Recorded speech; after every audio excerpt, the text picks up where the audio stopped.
This week in Austria, Ferrari have upgrades, but they're really downgrades. Carlos Sainz, the original, has pulled his hat out of the FIA presidential race. MBS no doubt has made this a one-horse race straight from Putin's election playbook. Lando and Oscar have been hounded about the Lando and Oscar situation. George has finally said what we all know. His contract isn't signed because Toto is waiting for Max. Slightly unfair, I'd say, considering George has been on fire this season. But then again,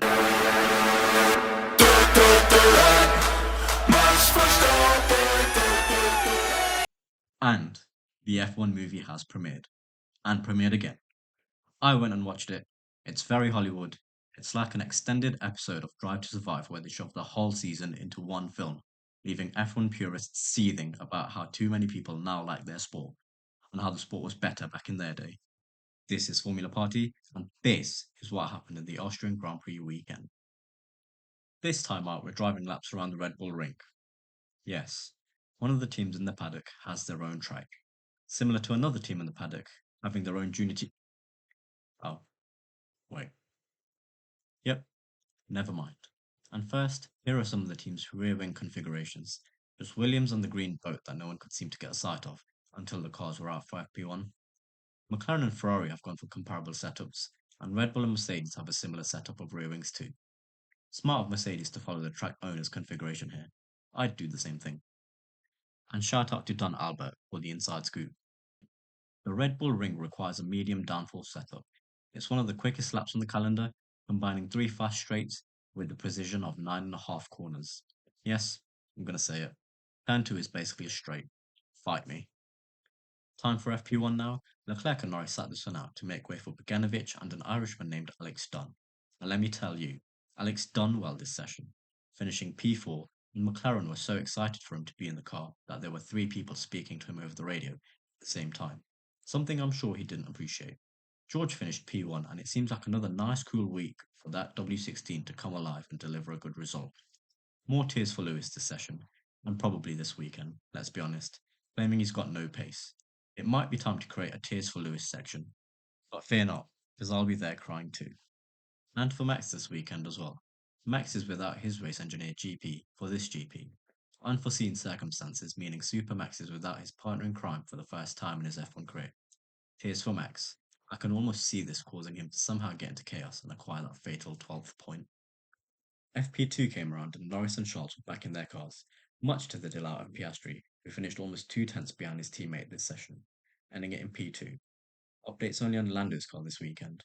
No doubt the die-hard Norris Twitter fans will claim it's a skill issue for Oscar, and definitely not that Lando has newer parts. Charles, on the other hand, wobbled his way around the track, rising up to P5 somehow. Yuki finally got some pace out of the car, and the green boat is starting to take shape as a green machine, ending the session P8 with some decent pace in the hands of Senna Mark II. Day 2 and FP3 now. The teams had data to analyse and setups to refine overnight, and they did just that.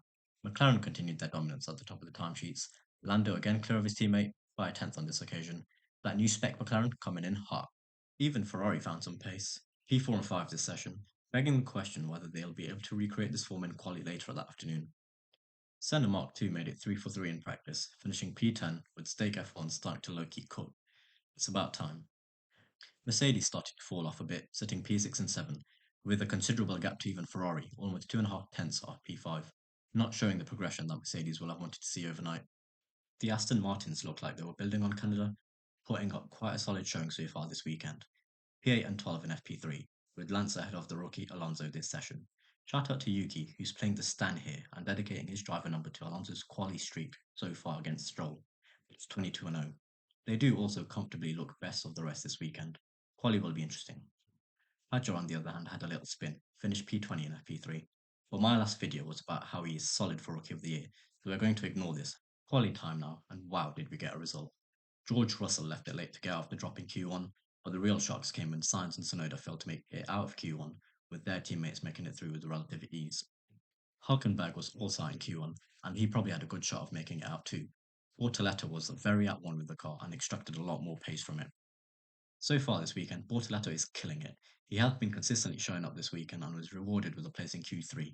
Lawson had the rare beating of his teammate Hadjar by making it into Q3 as well, being the only VCOP to do so. Over to the French outfit Alpine, where Gasly made it to Q3. Colapinto, yet to find that ravishing speed that Don Flavio has been pushing him against the wall in search of. I wonder who'll be in that seat next. Paul Aaron? Will Jack Doohan be revived?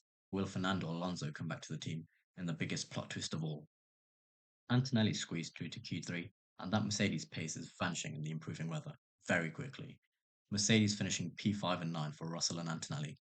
In the end, it was Lando who put in an amazing lap, taking pole by over half a second. Oscar definitely didn't have the pace or the luck in this one, being slowed by a Gasly related yellow flag, compromising his final lap, starting P3 on the grid with a Ferrari either side.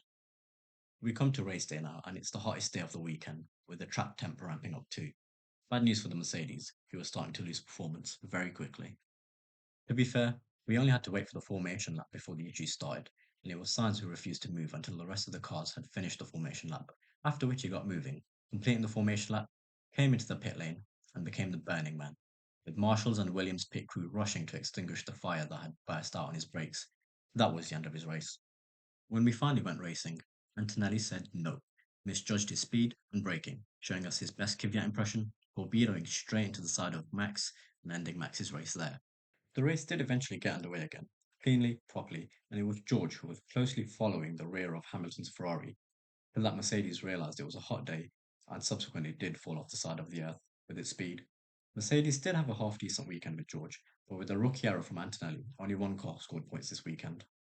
Oscar and Lando were battling it out long and hard in their first stint, but to be honest, Lando was so clear in the first half, in control and composed. A side of him we want to see more of, because it's brilliant. The middle of the race got very robotic, it just became a series of cars driving around in circles, and then the dreaded message came in for Charles, being given the LICO instruction, a fancy Ferrari way of saying don't get us disqualified from this race, that skid plank needs to make it home. I can't believe I'm going to mention them again. But the Sabres continued their strong weekend on race day and came home P8 and 9, with Portoletto pulling off several great moves, including Senna Mark II trying to steal position from his manager on lap 68, which he almost did successfully. I have to say as well, the Sauber pit stops have been refreshingly fast this season, especially fast comparing back to last year when they were dropping 1 minute pit stops on the regular. Another solid showing came from Leon Lawson, who solidified his strong weekend with good points in P6, being consistently better than Hadjar for a change.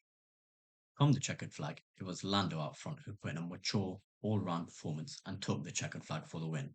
It just wasn't Oscar's day. He was hot on the heels of Lando even in the last stint, right up until it was time to overtake, which is when the cars of Sonoda and Colapinto intervened with their almighty misjudgment and shut the door on Oscar who was lapping them. Colapinto even nearly put Oscar in the wall. Overall, it was a mid-race. Some action up front, some sporadic great midfield action. But at least we've got 16 more years of this, with the Red Bull Ring guaranteed to be on the calendar until at least 2041.